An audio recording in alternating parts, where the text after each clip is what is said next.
തിരുമലക്കോവിൽ അറിയില്ലേ?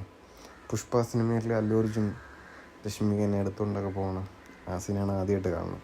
അപ്പോൾ അന്ന് തൊട്ടേ ഇവിടെ പോകണം എന്നുള്ളൊരു ക്രൈസ് ഉണ്ട് അന്ന് തൊട്ടേ. പിന്നെ ഏതൊരു റീലിൽ കണ്ടിട്ടുണ്ട് ഈ ഒരു നല്ല രസമായിട്ട് ആ റീല് ചെയ്തിട്ടുണ്ട്. ഒരു ഭക്തിഗാനമൊക്കെ ഉണ്ടായിരുന്നു, പക്ഷേ നല്ല രസമായിട്ട് തോന്നിയത്. അപ്പം അന്ന് ഇതുപോലെ ഒന്ന് പോകണമെന്ന് ആഗ്രഹിച്ചിട്ടുണ്ടായിരുന്നതാണ്. അപ്പം അതിപ്പോഴാണ് പോകാൻ പറ്റിയത്. അപ്പം പോകുന്ന ടൈമിൽ നമ്മൾ താഴ്ന്ന് വേണമെങ്കിൽ സ്റ്റെപ്പ് കയറി നടന്ന് മുകളിൽ പോകാം.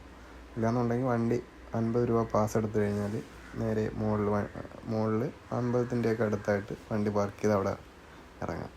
നമ്മുടെ കൂടെ കുറച്ച് കുട്ടികളും ഒക്കെ ഉണ്ടായിരുന്നു, പ്രായകരൊക്കെ ഉണ്ട്. അപ്പം അതുകൊണ്ട് നമ്മൾ നേരെ മുകളിൽ പോയിട്ട് ആൾക്കാരെല്ലാവരും ഇറക്കി. പിന്നെ എൻ്റെ ആഗ്രഹമായിരുന്നു സ്റ്റെപ്പ് കയറി വരണം, അല്ലെങ്കിൽ ഒന്ന് എക്സ്പീരിയൻസ് ചെയ്യണമെന്ന്. അതുകൊണ്ട് ഞാനും എൻ്റെ അനിയനും കൂടെ നേരെ അവിടുന്ന് താഴെ വരെ നടന്നു പോയി. എന്നിട്ട് ഏറ്റവും താഴെ പോയിട്ട് തിരിച്ച് കയറി വരുന്ന ഒരു ഇതാണ്. നല്ല വൈബായിരുന്നു.